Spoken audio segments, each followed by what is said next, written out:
got it. Hi, Alex. Hi. All right, 11:31. We're going to start, and this is being recorded because it's going to be available to our EEN network. And our presentation is really directed towards the EEN folks. So you'll find that a lot of the material is specific for questions for them and their customers. And if everyone could be on mute, I am going to switch over to I'm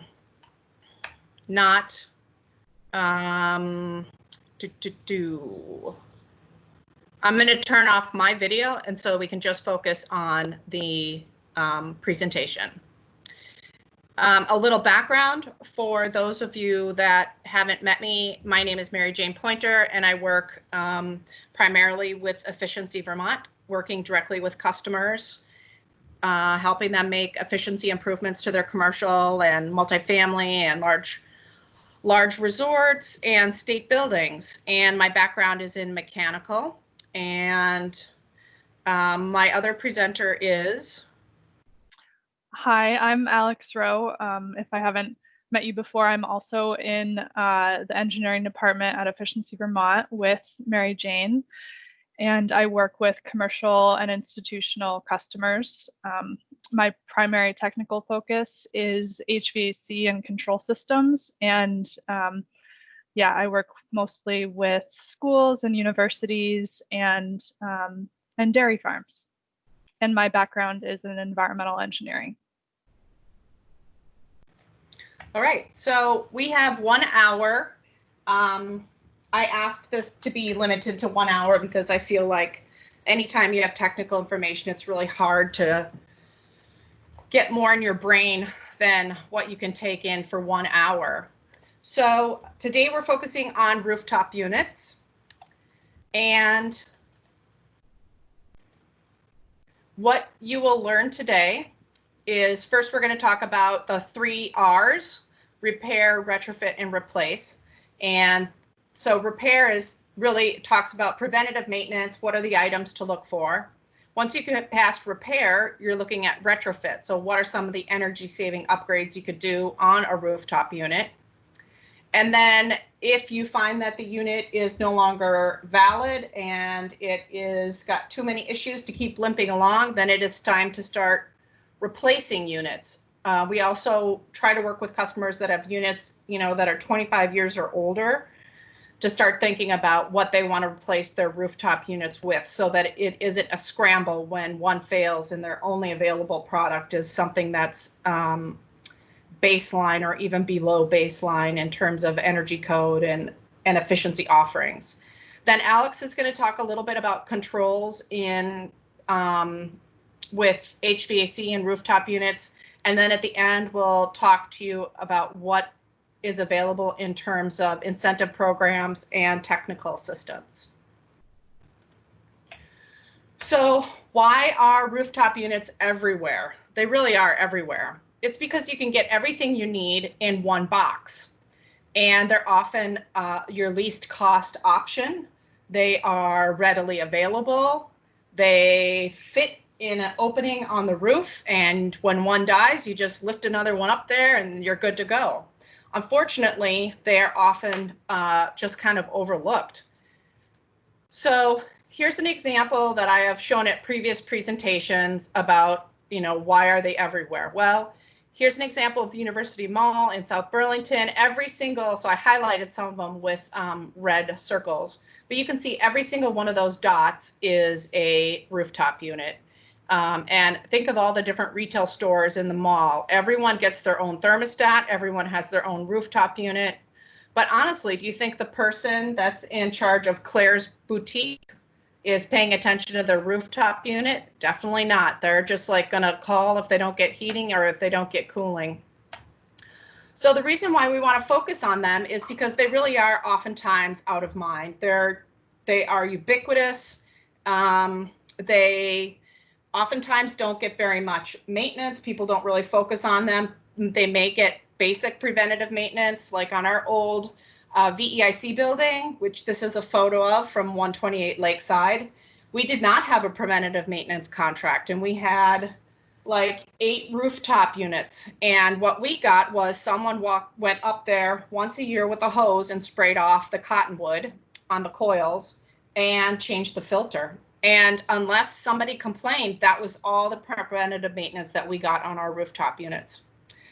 And unfortunately, if they aren't really exposed to like salt, and the compressors don't run that much because it's primarily heating focused, they really can limp along. We've done a bunch of evaluations in the last year, and we're seeing tons of units that are 25 years or older.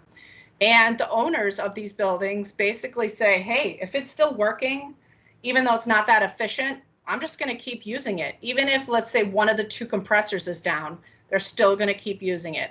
But they're also not very efficient. So some background information to really make a case that these oftentimes have problems is a New Buildings Institute study from 2004 evaluated over 500 rooftop units. And these are the issues that they found in those rooftop units. So 46% of the units had refrigerant charge issues. And they did that not by actually putting a meter on the refrigerant, but they're looking at the temperatures across the coils, and they can tell whether or not there's a charge issue. And then the highest percent of issues was the economizer. And so economizers are a way in which you can basically, like the equivalent of opening a window on a day where you want cool air in your building, but you don't want to turn on your compressor. And economizers are controlled by different types of mechanisms, and they can break, or the sensor, which is another component, or the sensor could be bad. So economizers are going to open and close to bring in the cold air depending on what your temperature sensor says. So if your temperature sensor is out of calibration, then your economizer isn't going to work. And airflow, so some units had airflow issues as well, meaning you try to maintain around 400 CFM per ton, and the units that were down as low as 300 CFM per ton were tagged as having an issue. And then for thermostats, a lot of thermostat issues, and that has a lot to do with how you set them up. Are they programmed? Are they not programmed? Are they running on auto? Are they running on manual? Are they programmed to be a certain time of the day? And remember, rooftop units are bringing in your fresh air. So if they are stuck on, that means typically that you're bringing fresh air in all the time, even at night, and you're running fans at night when you don't need to. And then sensors, like I talked about, were anything from temperature sensors to enthalpy sensors to CO2 sensors. So in terms of savings, so the big 3 for problems were refrigerant charge, economizer, and thermostat. And the big 3 for energy savings are economizer, thermostat, and sensors. So we knew that there was an opportunity for savings in the market and that there was likely some issues with rooftop units. So Efficiency Vermont is really starting to focus on them. And we've got a couple different programs available. But in terms of being an HVAC contractor, the thing that you're going to want to try to sell to your customer is the preventative maintenance. And Efficiency Vermont has a preventative maintenance checklist. We've developed this with input from 4 different contractors in the state, as well as utilizing the Rooftop Unit Challenge and the DOE Challenge, which also has a checklist. And when you talk to the customers about preventative maintenance, mention that we do have a program and that we do have incentives available. And this is definitely a longer checklist than you would see a typical HVAC contractor utilizing. So what do we want contractors to be looking for? We want them to be looking at the coils, the condenser coils and the evaporator coils. The picture of the gentleman checking the coils, he was actually working on our own rooftop units at the VEIC building, and he was showing how when you use a hose, you might get just the very surface clean, but the reality is that the coils go in pretty deep. And so unless you're using a special solution and a pressure hose, you're not necessarily going to get in there and get that stuff cleaned out. And that can have a huge impact on the amount of time that your condenser fans have to run and how much your compressors have to work because they can't reject the heat. Then the other thing we want is to be looking at worn out belts and bearings. And we definitely found a handful of that at our own building as well. In addition, we talked about the Economizer. Here's a picture of the broken linkage arm, and I've seen that in the field as well. There's also direct drive versions where there's no arm. It's just a shaft going right to the linkage arm, to the linkage. And damaged fins. This is a picture I took on site where there had been a hailstorm years ago, yet it was never repaired. And I'm certain that that also has an impact on the equipment.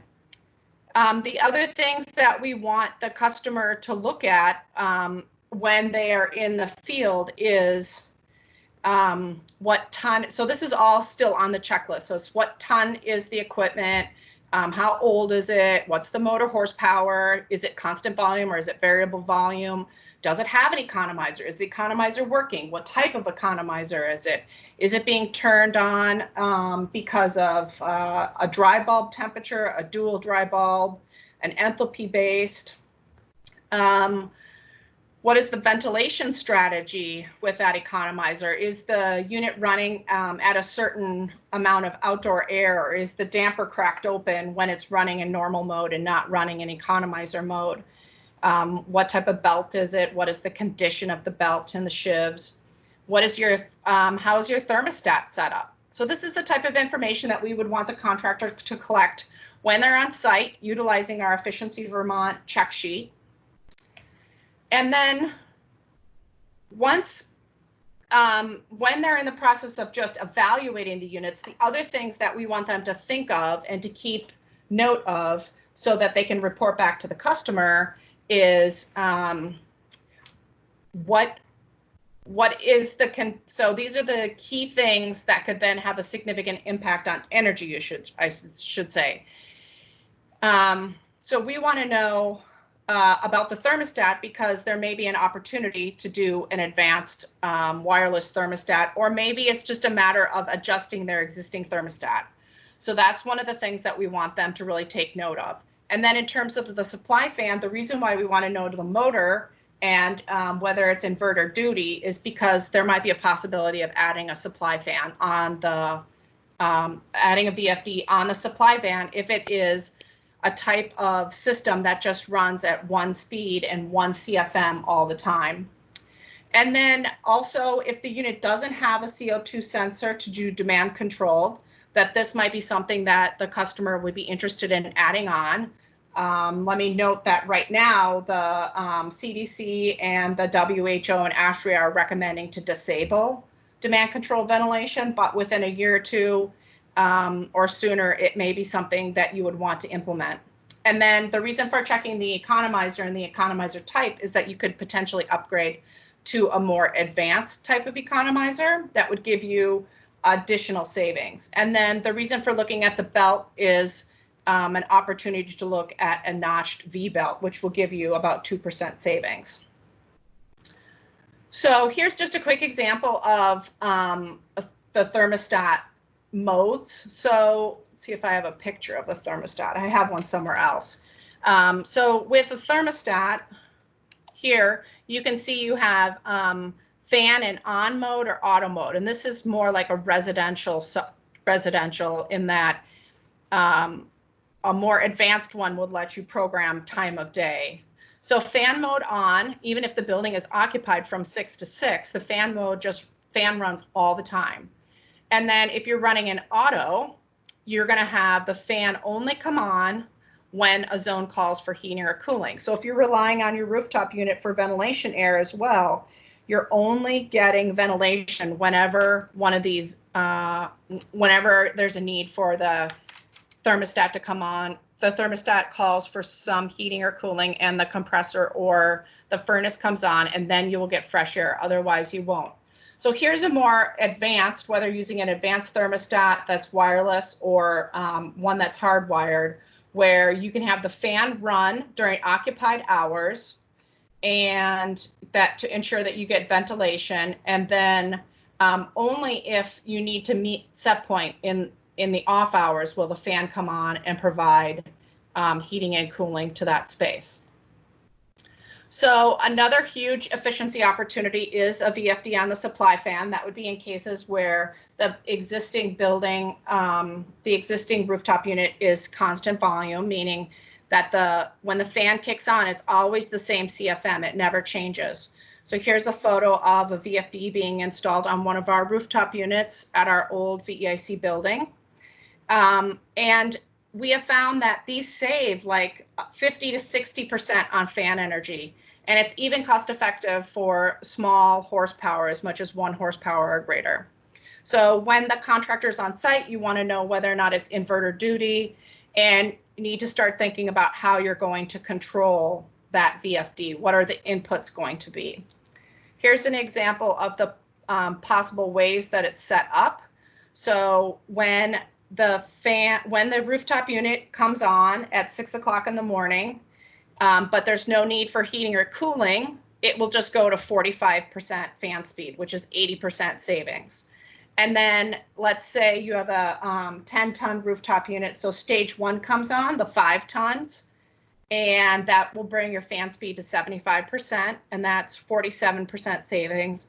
And then let's say later in the afternoon, it gets even warmer. You need to bring on your second stage, and then you'll go up to 90% fan speed, and that's going to be your max, unless you go into economizer mode, which is going to go to 100%. So this is one of the more common methods of setting up. And if you don't have 2 stages, then you just go from 45 up to 90. But all of that is adjustable in the field. So if you have, so this is an example of what it would look like if you have your occupied period. So at a minimum, between 6 a.m. and 6 p.m., you're always going to have the fan running at 45% speed. And then, like I said, as more cooling needs come into the building, it'll go from your 75 to your 90%.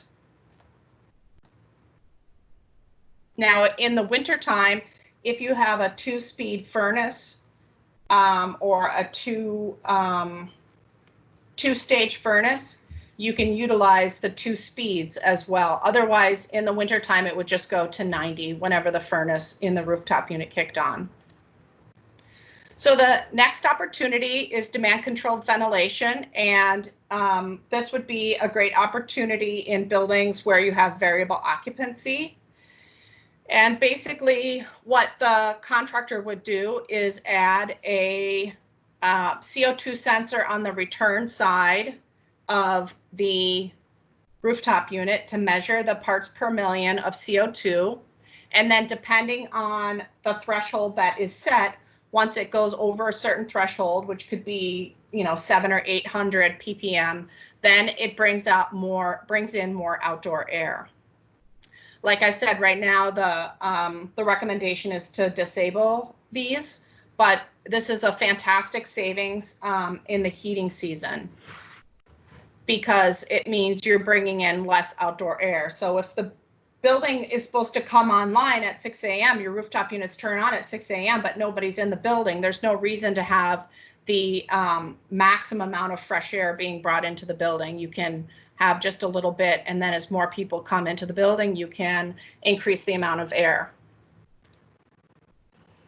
So most rooftop units come with economizer controls. It's required by the energy code. And it's pretty traditional just to get the fixed dry bulb, which is to say if the outdoor temperature is 60 or below and you need cooling, you can just bring in outdoor air, and it just opens the damper. These max high limits come from the energy code. So what the energy code is saying is that they don't want people to use to set the economizer for something above 70, which makes sense because if you want to maintain your space at 72 or 7 or 69 in the air conditioning mode, you certainly don't want to bring in outdoor air that's warmer than 70 into your building. And so the upgrades that we've talked about are the differential dry bulb and enthalpy or differential enthalpy. So basically what that's doing is it's looking at your return air. So let's say your return air is 75 degrees and your outdoor air is 70 degrees. Well, in that case, you might want to bring in your outdoor air because it is cooler than your return air. But if your return air is 70 and your outdoor air is 72, you're not going to want to bring in that outdoor air.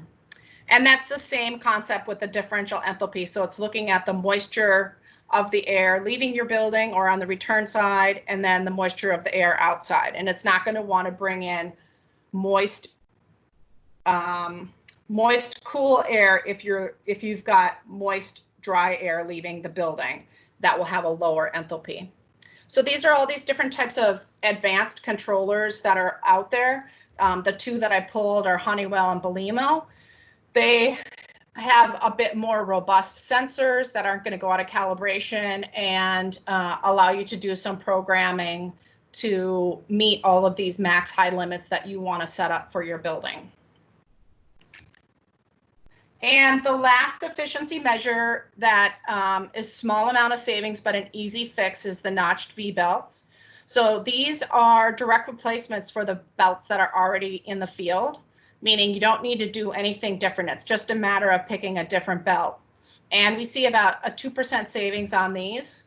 And sometimes people talk about synchronous belts or cogged belts, not to be confused with notched V-belts. So the synchronous belts, they actually have to have a special installation so that the notches or the teeth match up directly with the grooved sockets, sprockets.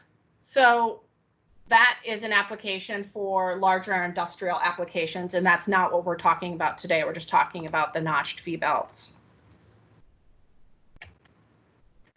So back to the 3 R's. First is repair, the second is retrofit, and the third is replace.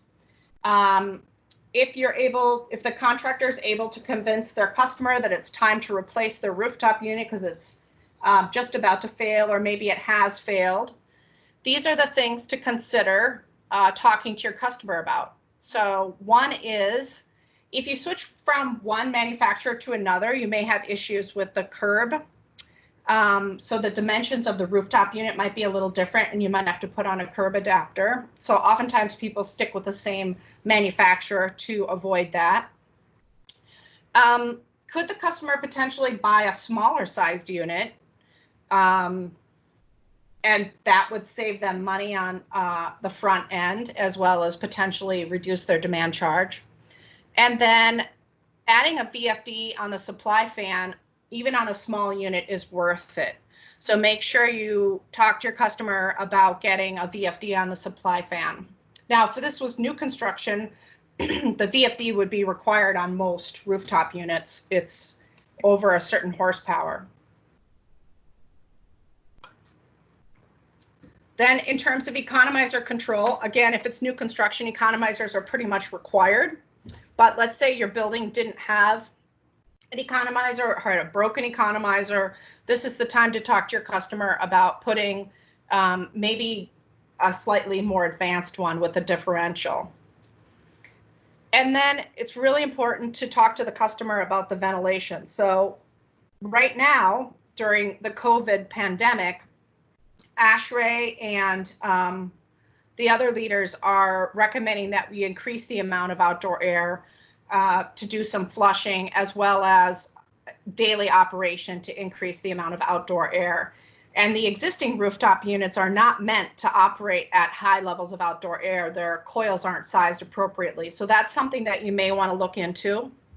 And also, if we're going to be doing a lot of outdoor air, it's important to think about potentially adding on energy recovery. And lastly, around ventilation is MERV filters. So there's minimum performance of filters required by the energy code, but we're encouraging people to look higher than 8, as much as 13, but that will impact the fan energy. So that has to be taken into consideration when ordering the piece of equipment. And then anything better than the energy code in terms of the IEER performance is something that we would highly encourage the customer to get. And it would be great if the contractor could provide the customer more than one quote. So for different efficiency levels, a lot of manufacturers have 2 or 3 levels of efficiency and the different components, and to get quotes for those different efficiency levels. And then those customers can come to Efficiency Vermont, and we can help them determine which is the best option for them. Because oftentimes the really most expensive rooftop units aren't cost effective to the customer because there's such an increase in the first cost. So we do have incentives for new rooftop units. It would be for units that are significantly above the energy code, and that's a custom incentive. But then some of these add-on things, we have standard offers. So for adding a CO2 sensor, it's $500 a unit. And if you add an economizer to a rooftop unit that didn't have one, or you're going to a more advanced one, it's $400 a unit. Again, if this was new construction, we wouldn't provide an incentive because it's required by the energy code. And then we have a standard offer for advanced thermostats of $100 a thermostat. And if you add a VFD on the supply fan, we consider that, and it's being controlled off of some control set points, whether it's stages or temperature. We offer $300 a horsepower up to 5 horse, and $225 per horsepower for 7.5 or larger. And that's our standard advanced rooftop unit retrofit incentive that we have available for existing rooftop units as well.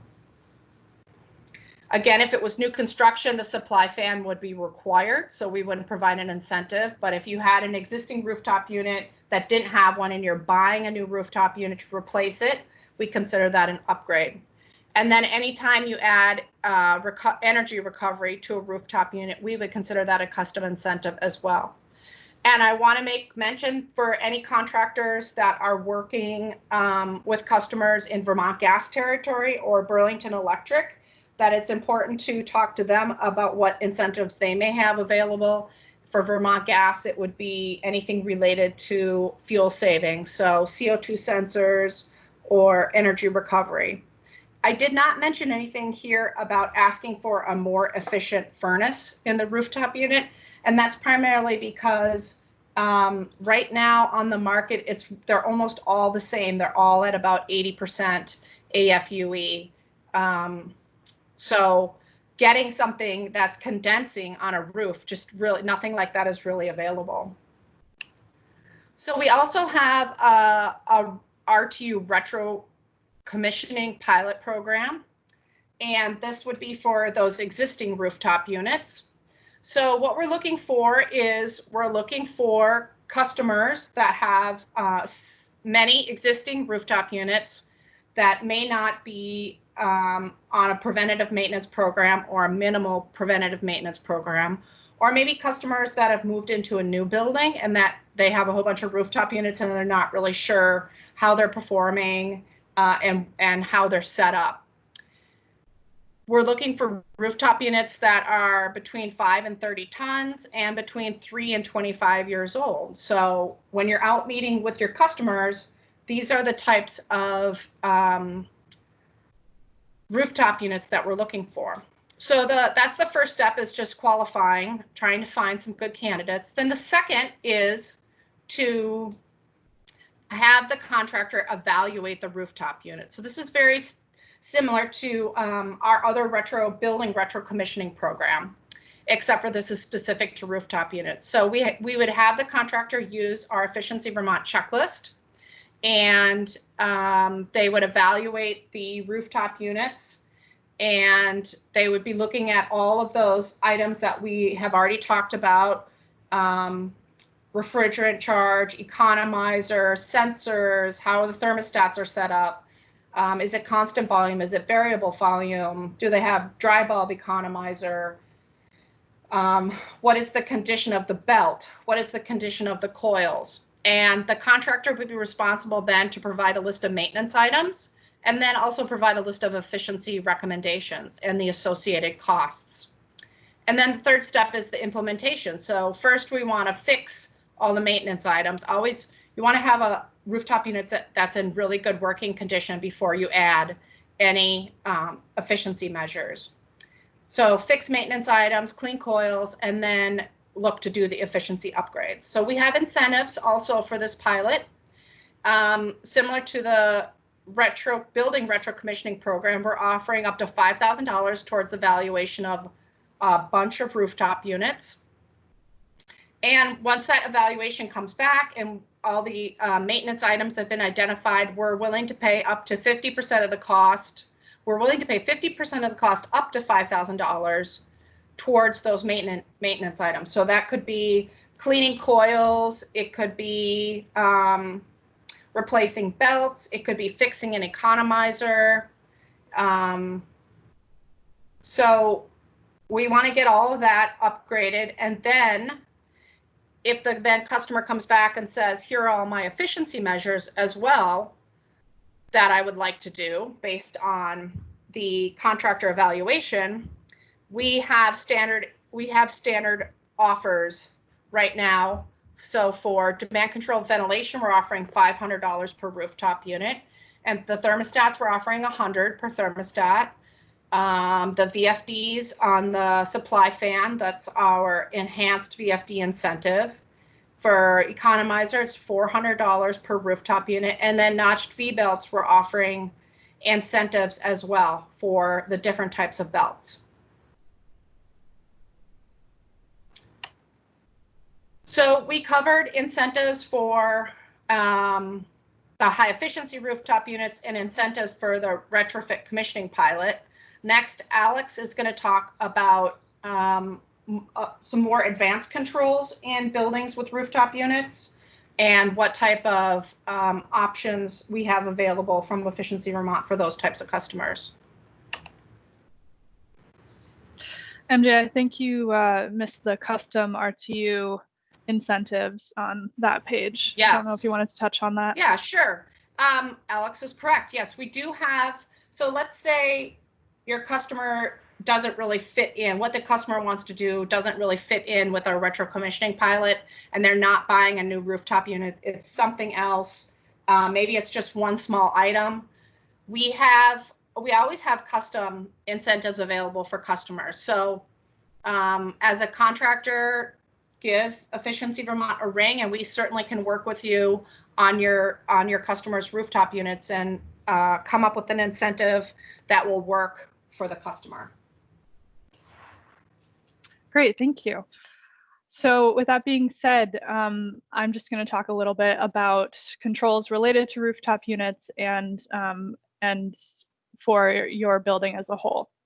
So as MJ had already talked about a little bit, there are advanced or smart thermostats available on the market that we provide incentives for to the tune of $100 per qualified thermostat. We have a qualified products list on our website that I would hope that you all are aware of, and if not, just give us a ring and let us know.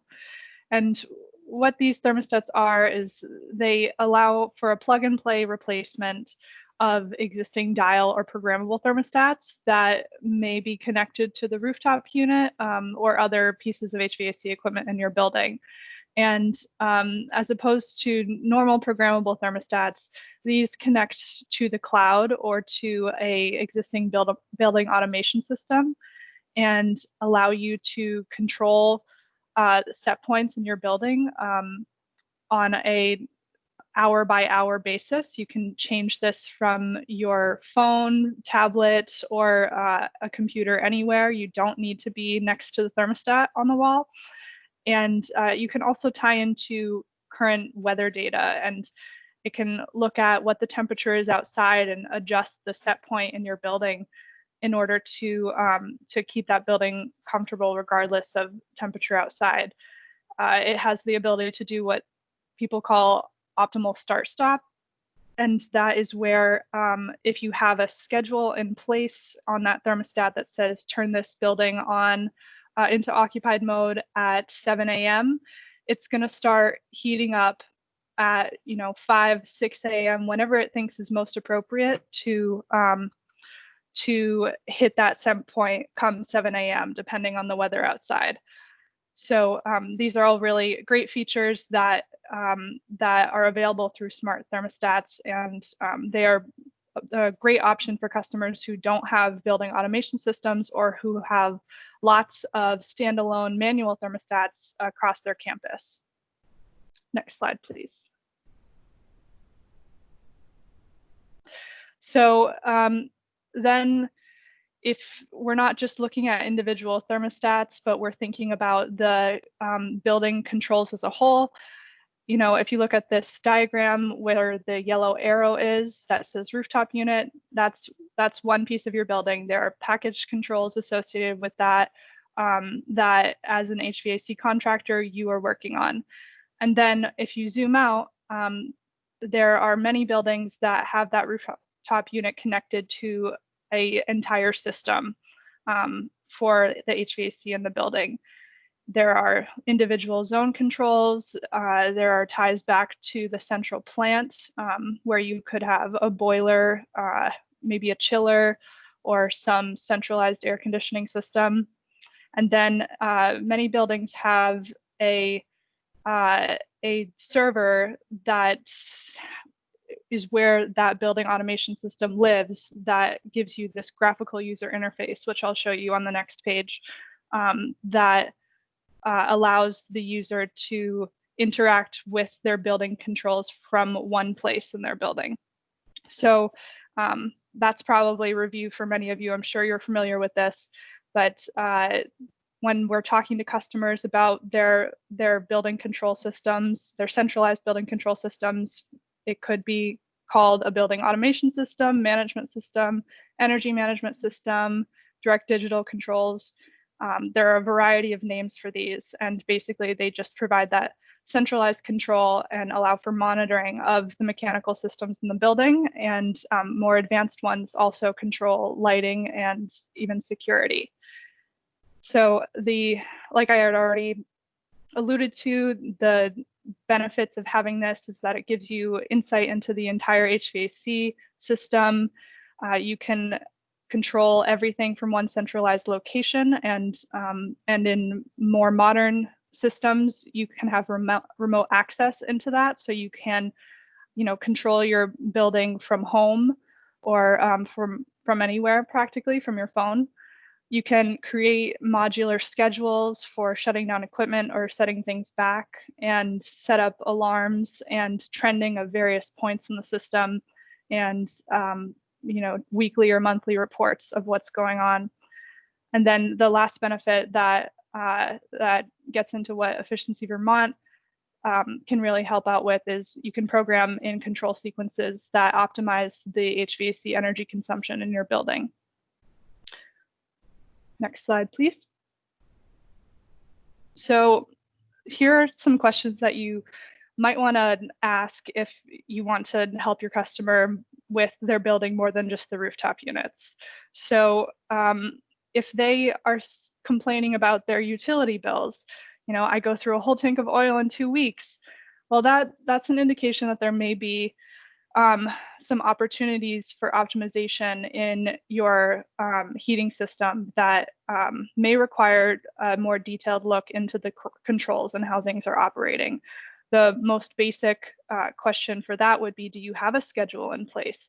And customers will say yes, but I don't know what it is, or I did have one in place, but I don't use it because I was having issues getting my building up to temperature in the morning. So those may be reasons why those utility bills are higher, but those are good indicators that some work may need to be done on the control system.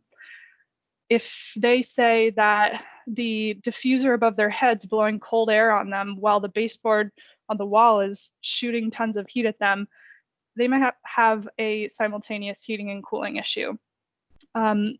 You know, rooftop units are supposed to, or air handling units are supposed to temper the recirculated or ventilation air and then rely on the baseboard or terminal unit heaters in the space to provide heating.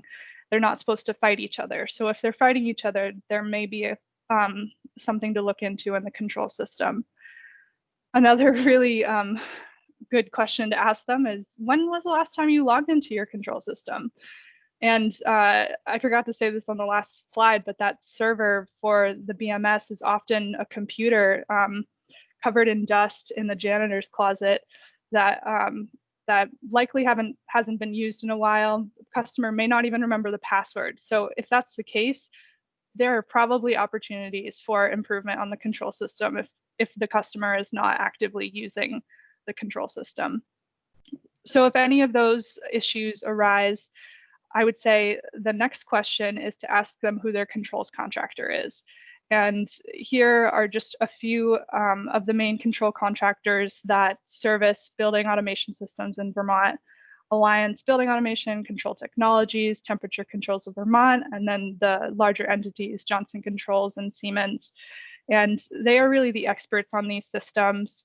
They each have their own technologies that they rep and support, and they are a great person to direct your customer to if they need help working with their control system. And then the last way that I would say to help is to call us, call Efficiency Vermont.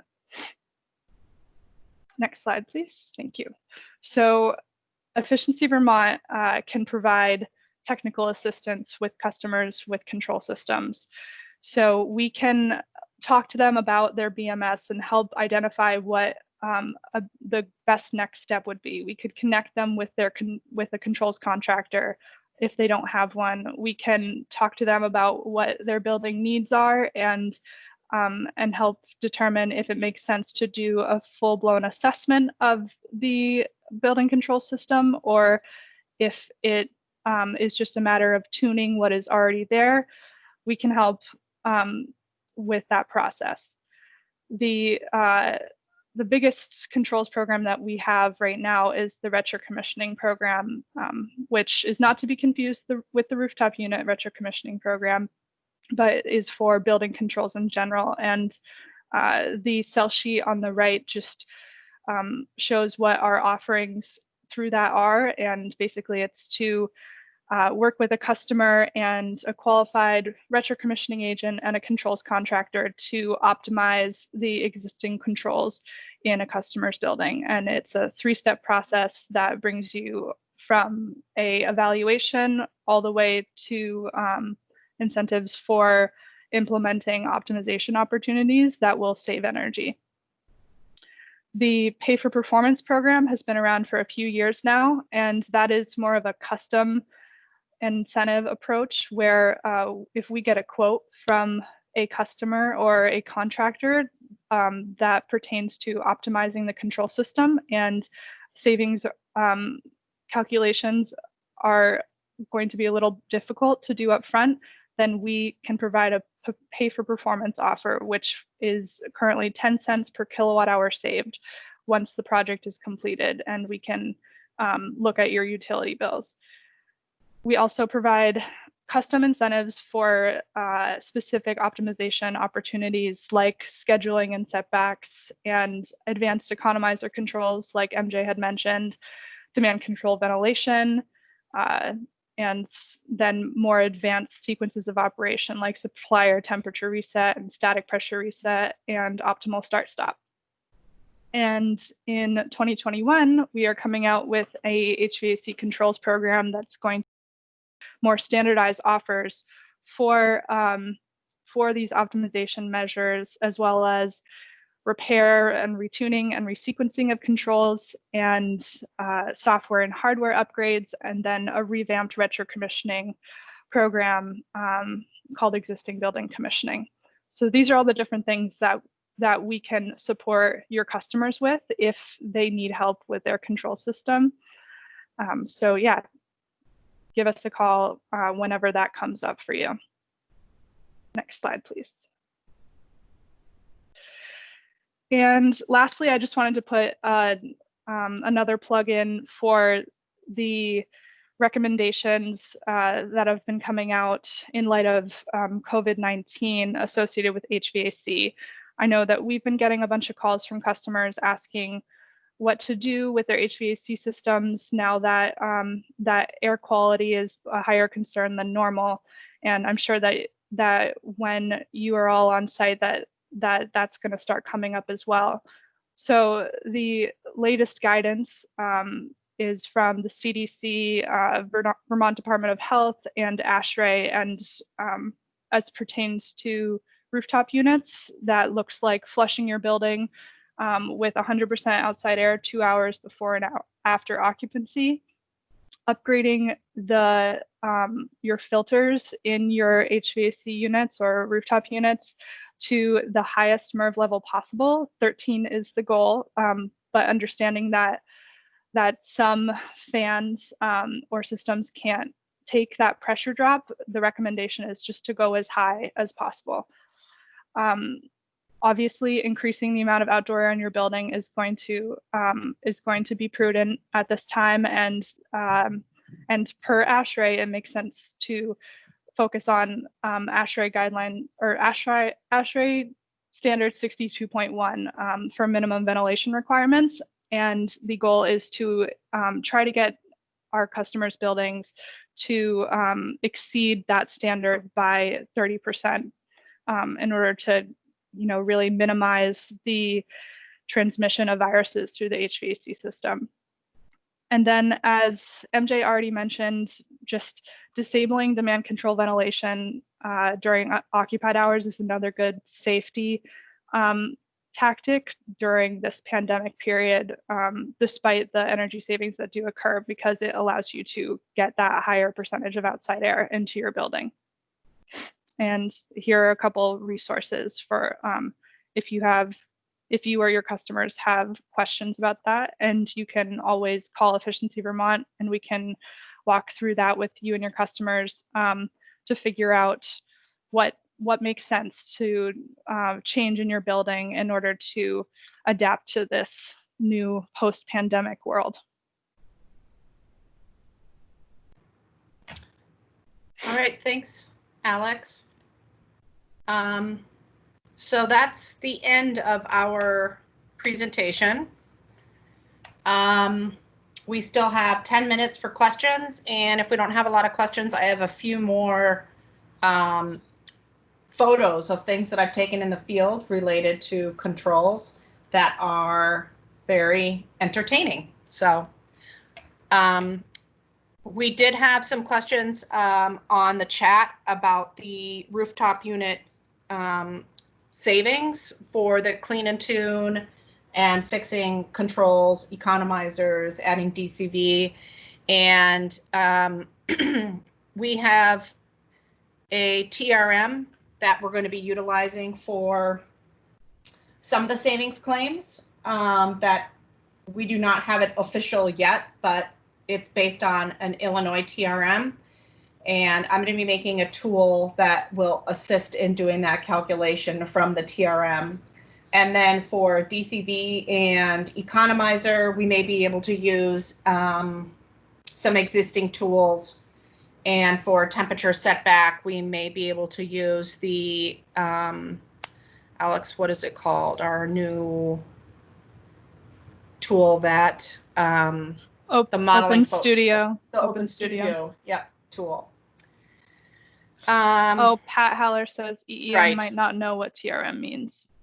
So that's just a document that we utilize to claim savings on different efficiency measures, not something that the EEN contractors have to worry about. So other people want to unmute, they can ask questions. Otherwise, I'm going to, I can show you some photos. Is the rooftop unit pilot available in BED and VGS territory? Yes, I have talked to both BED and Vermont Gas about our rooftop unit pilot, and they both were interested. With that said, I don't know that they have had any customers specifically ask them for it. With BED, they would probably run it the same way that we're running it. And then for Vermont Gas, they would probably only be able to offer incentives on things specifically related to claiming gas savings. And if anyone has a customer that has rooftop units in Vermont Gas territory and they're looking at CO2 demand-based or controls for ventilation or heat recovery, those incentives may come from Vermont Gas instead of Efficiency Vermont, since it's in Vermont Gas territory. Anybody else? Unmuting, asking questions. Okay, so for photos, so these are real photos that I've taken from at customers. I'm not going to say who they are or where.